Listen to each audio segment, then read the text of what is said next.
हमारे जितने भी ये तीनों बैट्समैन हैं, तीनों जो विकेट कीपर बैट्समैन हैं, they are the best performers domestic cricket में भी और इंटरनेशनल में भी जो रिजवान खेले हैं। और देखें जो एक बहुत बड़ा बैरियर रहा है पिछले 3-4 साल में पाकिस्तान टीम को, ये है कि बैकअप्स हम लोग तैयार नहीं कर सके। Going forward into the world cup हम लोग ये चाहते हैं कि हमारा कुछ बैकअप तैयार हो और हम कुछ लड़कों को जो है मौका दें, ताकि हमें पता चले कि वो कहाँ पे एग्जिस्ट करते हैं। हसीबुल्ला ने क्योंकि मिडल ऑर्डर खेला था पीएसएल में पिशावर ज़ल्मी के लिए, और उसकी कुछ इनिंग्स बड़ी इंपैक्टफुल रही हैं, और ओवरऑल हमने देखा कि वो पिछले 2-3 साल से वाइट बॉल क्रिकेट में बहुत ज़्यादा परफॉर्मेंसेस दे रहे हैं। तो हमारा ये था कि हम लोगों को कहीं ना कहीं, क्योंकि वो हसीब भी ओपन करते हैं डोमेस्टिक में, लेकिन हमें कहीं ना कहीं टीम एडजस्टमेंट के लिए अपना 4 नंबर से 7 नंबर तक अपने प्लेयर्स को जो है वो हमें डेवलप करना है, जो कि एक बहुत बड़ा पीछे हमारे लिए मुश्किल रही है। क्योंकि जो कुछ प्लेयर्स जो हमारे रिसेंटली खेले थे, जिसमें खुशदिल थे, मोहम्मद आसिफ थे, हैदर अली थे, शुएब मलिक थे, तो ये कुछ ऐसे प्लेयर्स थे, फ़हीम अशरफ थे, जो काफ़ी जिनको मौका मिल सका, लेकिन वो उस तरीके का इम्पैक्ट क्रिएट नहीं कर सके। So now we are in a building phase के वर्ल्ड कप जाने से पहले हमें ये पता हो कि हमारा 4, 5, 6, 7 पे कौन प्लेयर खेलेगा, कौन उस चीज़ को, कौन उस अपॉर्चुनिटी को जो है वो ग्रैब कर सकता है। तो इसको मद्देनज़र रखते हुए भी हमने ये देखा कि Hasibullah is another best performer, और he has that ability where his strike rate is also very high. तो हम इस तरह के प्लेयर्स को डेवलप करना चाह रहे हैं, ताकि वे वेस्ट इंडीज़ में आगे जाके हम लोगों को कुछ खास प्रॉब्लम्स ना आए। वाह भाई, आपने शादाब की इंजरी का बता दिया है।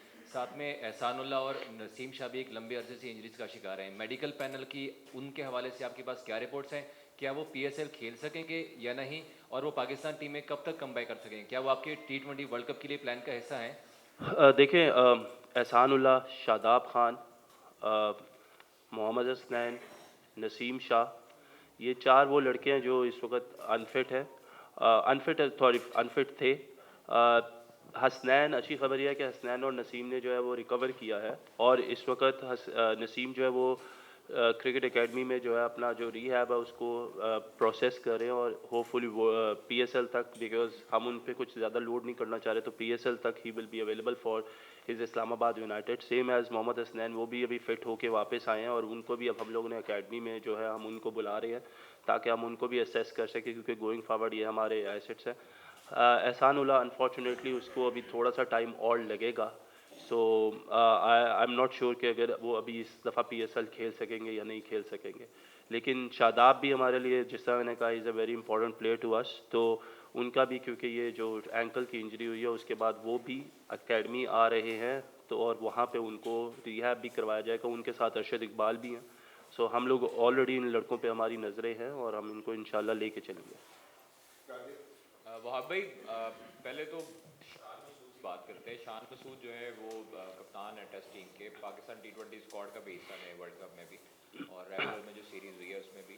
तो उनको ड्रॉप करने की क्या वजह है? और दूसरा, आजम खान जो है उन पर काफ़ी तनकीद होती रही है माजी में, उनकी शमूलियत हुई है, तो उनकी फिटनेस के हवाले से क्या कहते हैं? लेकिन मिडिल ऑर्डर में दूसरी तरफ देखा जाए तो कोई स्पेस बाकी नहीं रहती है। अभी कोई प्लेयर ऐसा नहीं था आजम खान के अलावा जिन्होंने नेशनल टी20 में परफॉर्मेंस दी, लीग्स में परफॉर्मेंस दी।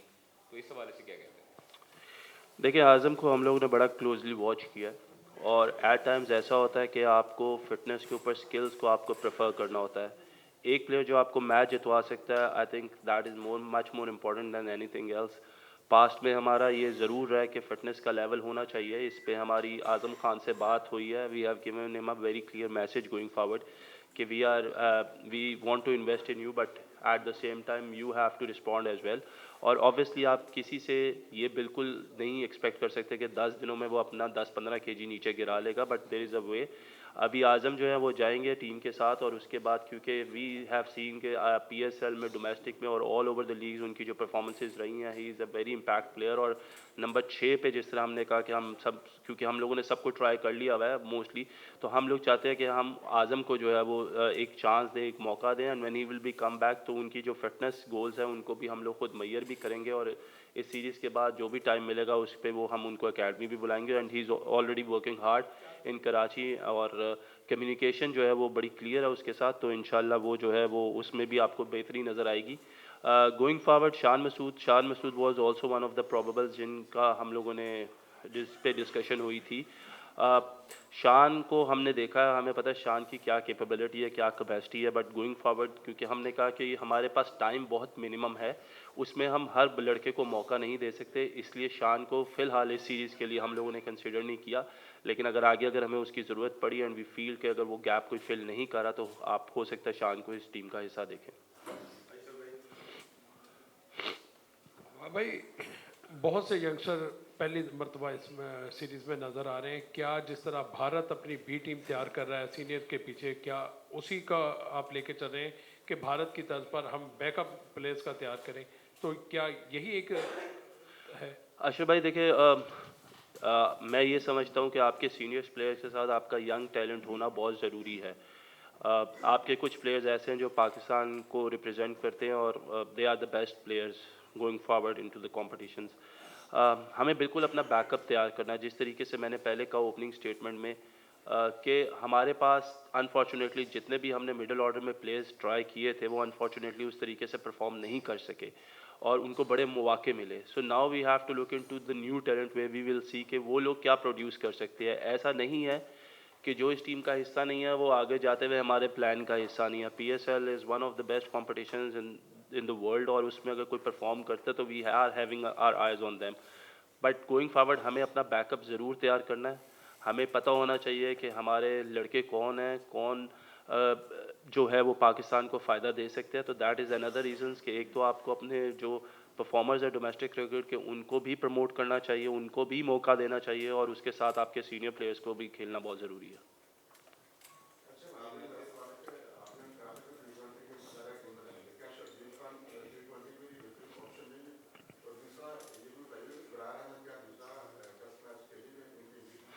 इब्रार पे जो अपडेट है वो हो सकता है सेकंड टेस्ट मैच के लिए अवेलेबल ना हो अभी भी उनके ऊपर, क्योंकि एक वीक है अभी next match going to the test match. तो उसमें हम इंशाल्लाह जो भी क्लियरेंस आएगी वो हम पहले उसको बता देंगे कि क्या वो फिट है या नहीं है। उसके ऊपर काम हो रहा है, इज़ वर्किंग हार्ड। तो होपफुली फिंगर क्रॉस अल्लाह करे कि वो तैयार हो। और जहाँ तक आपने बात की दूसरी शर्जील खान की, Sharjeel is no doubt another very destructive batsman. लेकिन अगर आप देखें साइम अयूब को, अगर आप देखें फ़खर जमान को, आप देखें रिजवान को, आप देखें बाबर को, तो you know you have already have some performers in the pipeline. और उनको ऑब्वियसली अगर खुदा न खास्ता they are not going to the part of the T20 squad तो फिर आगे दूसरे लोगों को मौका मिलेगा। जी वाह, ये हमेशा पाकिस्तान के लिए न्यूजीलैंड और ऑस्ट्रेलिया की जो पिचेस होती हैं ये मुश्किल क्रिएट करती हैं। तो आपने बहुत ज़्यादा लड़के नए डाल दिए हैं इसमें, तो आप नहीं समझते कि इन लड़कों के लिए ज़रा सख्त ध्यान आपने डाल दिया पहले शुरू से ही? याकूब भाई, जो इंटरनेशनल लेवल पे जो क्रिकेट होती है ना वो कभी भी किसी के लिए भी आसान नहीं होती है। और जो आपके परफॉर्मर्स होते हैं जो डोमेस्टिक, आपका इसीलिए होता है कि आप अपने बेस्ट परफॉर्मर्स को जो है उधर से निकाल के उनको आगे लेकर आएँ। कंडीशंस मुश्किल ज़रूर है, लेकिन आप ये देखें कि अगर वो वहाँ पे क्लिक करते हैं तो उनका कॉन्फिडेंस कितना हाई चला जाएगा और वो पाकिस्तान के लिए किस तरीके की परफॉर्मेंसेस करते हैं। मैं पहले कहता हूँ कि हमें फेलियर से नहीं घबराना चाहिए। ये जो हम लोगों ने लड़के सिलेक्ट किए हैं क्योंकि मिनिमम टाइम है, ऐसा नहीं है कि हम इनमें से किसी ने परफॉर्मेंस ना की तो हम उसको राइट ऑफ कर देंगे बिल्कुल, या हम कह देंगे कि ये हमारे प्लान्स का हिस्सा नहीं है। लेकिन हमें कुछ ना कुछ एक्सपेरिमेंट्स करने हैं, हमें कुछ ना कुछ नए यंग टैलेंट को आगे लेके आना पड़ेगा बैटिंग में स्पेशली, क्योंकि that is a concerning area for Pakistan team जो पास्ट में हम देखते आए हैं। सो होपफुली फिंगर क्रॉस के अल्लाह करे कि ये लोग परफॉर्म करें। और अगर ये अच्छी कंडीशंस में अच्छी टीमों के अगेंस्ट परफॉर्म करेंगे तो गोइंग फॉरवर्ड इनका कॉन्फिडेंस भी बेहतर होगा और पाकिस्तान टीम को भी इसका फ़ायदा होगा।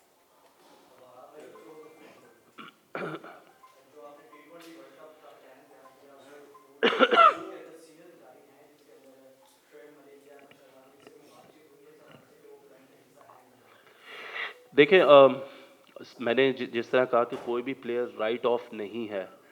गोइंग इनटू, अभी हमने डोमेस्टिक परफॉर्मर्स को पिक किया, गोइंग इनटू पीएसएल अगर हमें फील होगा कि हमें मलिक साहब की या हमें अहमद शहजाद की ज़रूरत है या किसी भी XYZ प्लेयर की ज़रूरत है तो हम उसको ज़रूर कंसिडर करेंगे। हमने किसी भी प्लेयर को ये नहीं कहा कि उसका कैरियर ख़त्म हो गया या वो खेल नहीं सकता। हम तो ये कह रहे हैं कि अच्छी चीज़ ये है कि अगर हमें परफॉर्मर्स नज़र आएंगे तो वो तो हमारे लिए ज़्यादा काम आसान कर देंगे। कामरान, आपसे सवाल है, आप एज ए साबिक क्रिकेटर जो है काफ़ी सिलेक्शन पर तनकीद करते रहे हैं और ख़ास तौर पर उमर अकमल के हवाले से आपके भाई थे हैं वो, अब आप क्योंकि सिलेक्टर हैं कंसल्टेंट है बल्कि, तो कितनी आपका फीडबैक इन्होंने चीफ साहब ने और दीगर सेलेक्टर्स ने तस्लीम किया, और अब भी अपने भाई को आप सपोर्ट करेंगे? देखिए, यही बात करते हुए आ रहे थे कि बैकअप हमारा तैयार नहीं हो रहा था, और जानता है चीफ सेलेक्टर ने और टीम मैनेजमेंट ने जो बात की है और एक पेज पे हैं, और इस पाकिस्तान के लिए जो हम लोग करना चाह रहे हैं, जो बात करते हुए आ रहे हैं, उसका आज आपने रिजल्ट देख लिया। वाइट बॉल क्रिकेट में आप ज़्यादा एक्सपेरिमेंट करते हैं, आप बैकअप तैयार करते हैं, तो मेरे ख्याल से एक स्टार्ट हुआ, पहली सिलेक्शन है वाइट बॉल क्रिकेट में। आपने देख लिया होगा जो डोमेस्टिक के परफॉर्मर है, सिर्फ एक टूर्नामेंट के नहीं, जो इससे पहले PSL के हम लोग कहते हुए आ रहे थे, सिर्फ उसकी सिलेक्शन हो रही थी। अब डोमेस्टिक को भी हमें क्राइटेरिया बनाना पड़ेगा। जैसे साहिबजादा फरहान PSL में उसकी परफॉर्मेंस नहीं है, लेकिन उसने 3 फॉर्मेट में बड़ी ज़बरदस्त परफॉर्मेंस दी है, हसीबुल्लाह ने दी है, तो एक अच्छा साइन है। तो इंशाल्लाह हमें वैल्यू देनी पड़ेगी परफॉर्मर्स को, और वाइट बॉल में ये एक्सपेरिमेंट कर सकते हैं। और जहाँ तक उम्र की बात है, उमर परफॉर्मेंस की बेस पे आएगा, सिर्फ मेरी वजह से नहीं आया। पहले भी पाकिस्तान वो खेला, अपनी परफॉर्मेंस से खेला, मेरी वजह से नहीं खेला। इंशाल्लाह अगर वो परफॉर्मेंस सामने नज़र आएगी, टीम कॉम्बिनेशन में आता है, team chief selector, team management, तो डेफिनेटली वो हिस्सा बनेगा। कोई राइट ऑफ नहीं किया हुआ सेलेक्टर हम लोगों ने, चीफ ने, तो इंशाल्लाह आप नज़र आते रहेंगे। और बैकअप ये मिलता रहेगा कि कोई इंजर्ड हो मेन इवेंट में, तो वो हमें प्रेशर ना आए, जैसे नसीम शाह का हमें वर्ल्ड कप में प्रेशर आए, हर किसी ने बात की है, तो उसका बैकअप होना बड़ा ज़रूरी है। और आप ऐसे ही क्या नाम है, चांस देंगे तो बैकअप तैयार होगा, कॉन्फिडेंस मिलेगा इंटरनेशनल क्रिकेट में। वहाब भाई, हमने देखा